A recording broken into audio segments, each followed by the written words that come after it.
Today I want to share a prison-related news story with you. Actually, it's not even prison-related because these guys never went to prison. But the two individuals in question in relation to this story were damn sure almost on their way to exactly there, to prison. Folks, I want to introduce you to Alexander Gordon, 24 years old. And the crazy thing about this guy is this looks exactly like the way I used to look prior to getting a haircut. They say everybody in this world has a doppelganger, aka a twin, and my God, this is almost like looking in a mirror for me right here. And that's not a very good look at all. I am damn glad that I've recently gotten a haircut. I've actually gotten two lately. So again, let me introduce you to 24-year-old Alexander Gordon, and also this guy, Jared DeRoches, 30 years old, both of these individuals from the great state of Montana.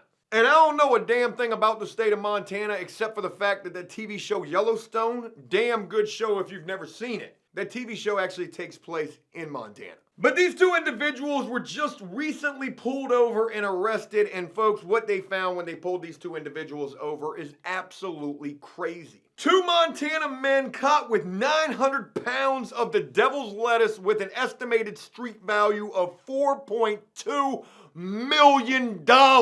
We have attempted to do a cleaning business, a moped rental service, and a moving company. Maybe we've been having the wrong dream. $4.2 million?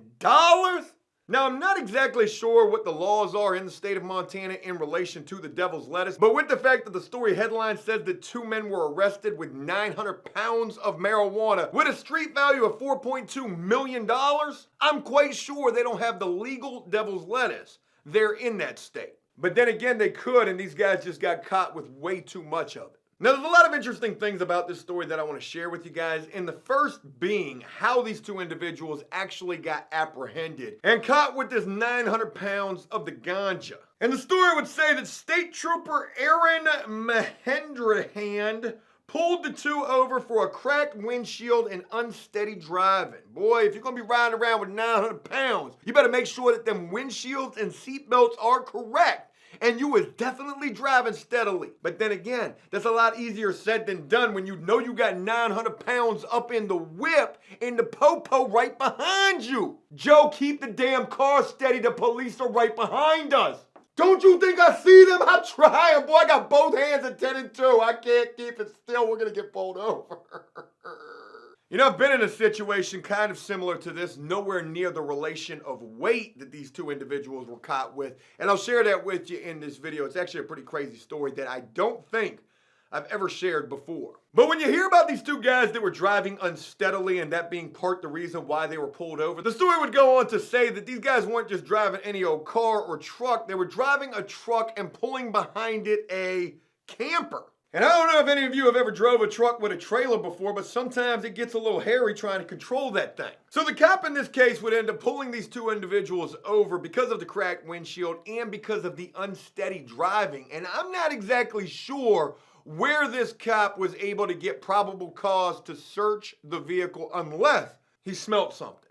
Because if you got 900 pounds, I'm quite sure it's going to be hard to contain that smell. Now, the story doesn't say anything about this cop sniffing anything or about no canine getting called to the scene to try to get a potential hit. I've had that happen, and it is always a scary situation anytime the canine police are called on you. Yeah, can we get a canine officer over here?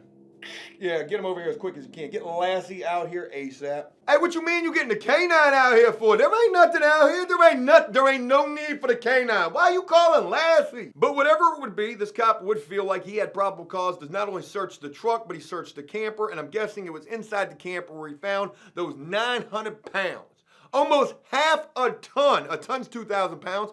Almost half of a ton of the greenery. I would have liked to see this cop's eyes when he found that. I bet they bugged out of his head like a cartoon character. I bet you he automatically thought he was going to make sergeant, lieutenant, captain. He just knew he was about to get him some sort of a higher ranking for this. But that just wouldn't be the case. Because when all of this went to trial, this is the craziest thing about this, folks. And you know, real quick, as we're talking about these two guys going to court, I wonder how much time they were facing. I'm quite sure it was a boatload. When all of this went to court, they actually had the dash cam footage from the police cruiser that said that the vehicle was driving unsteadily. They played that dash cam footage that contradicted everything that the cop had said, which probably led to him feeling like he had probable cause, because in that dash cam footage, that truck with that camper touched the middle line like one time, and then the story says it merely touched it once for a fraction of a second and then proceeded flawlessly for a substantial distance before Myron pulled over the two guys with the truck and the camper. So if the state trooper's saying that this thing was driving unsteadily, but the dash cam footage argued against that, well, that only leaves you with the broken windshield, which is at most a ticket. And that damn sure isn't enough for probable cause to search the vehicle, which led to the district judge, Timothy Churchwell. Folks, if you ever get in trouble in the state of Montana, this is a judge you probably want to have, because he's going to pay attention to the facts and the circumstantial evidence. I don't know if that even makes any sense. He's going to pay attention to everything going on in the case. The judge ruled that the cracked windshield was sufficient cause to stop the vehicle, but he found that Myron, the state trooper, lacked reasonable grounds to expand the traffic stop to a search of the vehicle. Thus, the drug seizure was unconstitutional and the evidence must be suppressed.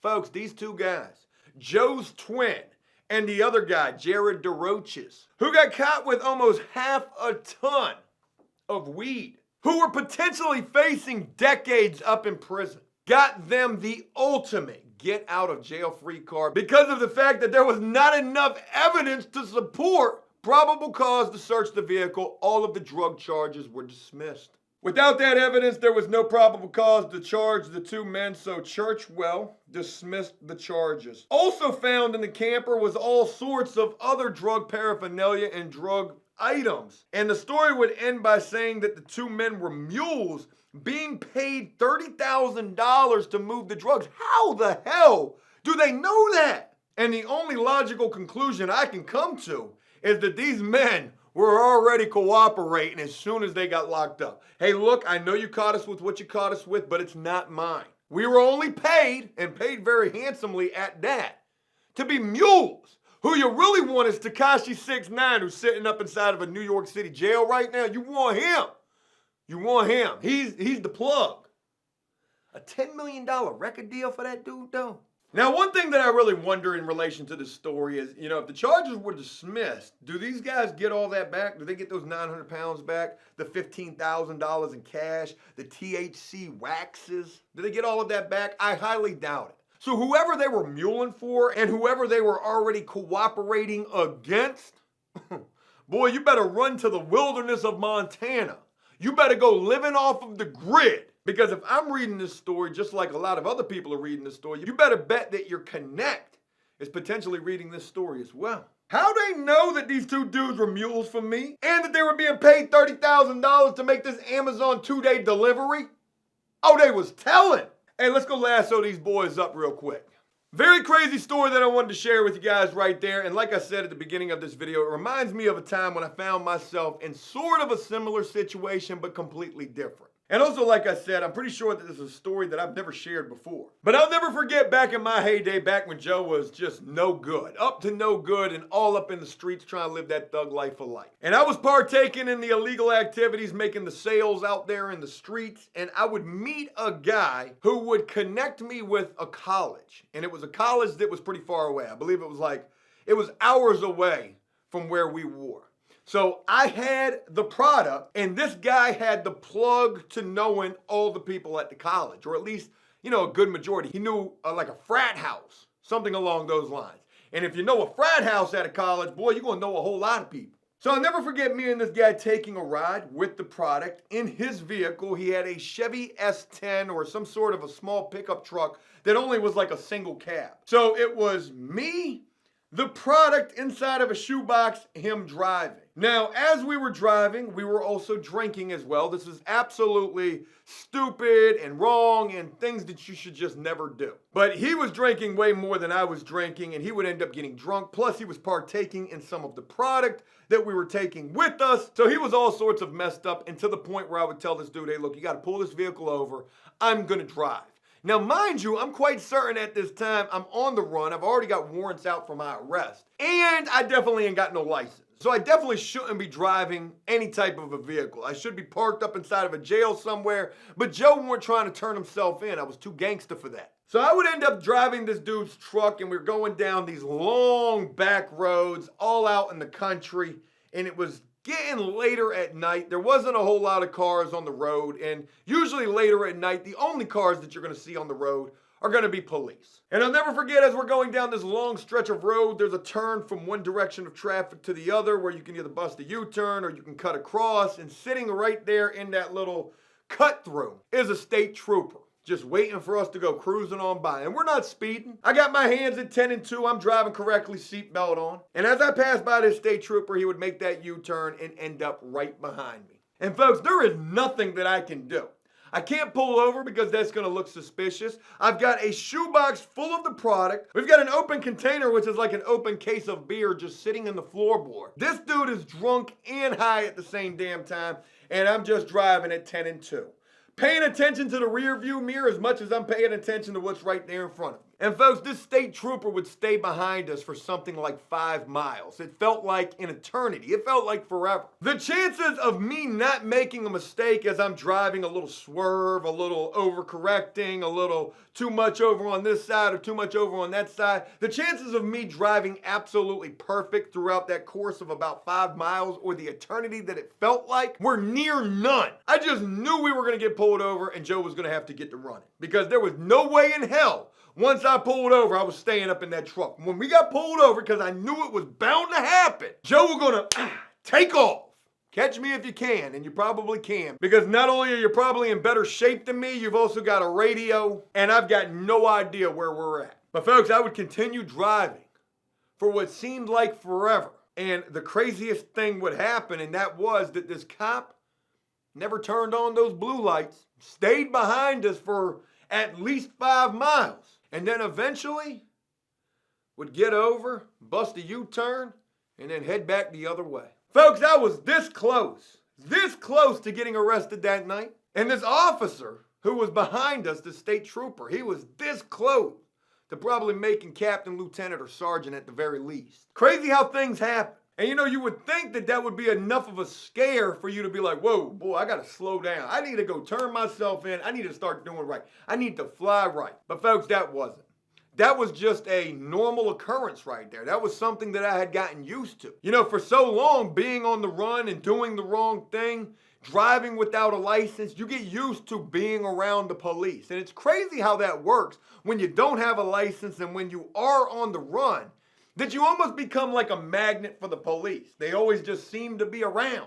And you kind of got to get used to trying to be as normal as you possibly can. The difference between me back then and me now, there's so many differences. But one major difference is how stupid I was back then versus how much more matured I am now. But another major difference is in that situation that I was in back then, if I was ever in that situation now, oh, Joe would be scared to death. There's no way Joe wouldn't get pulled over this time. And that there is enough of a scare tactic for me to know, boy, you better continue to do the right thing. You better always fly right. Because one wrong move could end you up locked up. End up with you locked up. That's a better way to put it. Hey, look, that's it. I really hope you guys enjoyed this video. And if you did so, please leave a like and a comment letting me know exactly what you thought about it. And as always, until next time, enjoy life, the free world. Never take a moment for granted, and make the most of every day.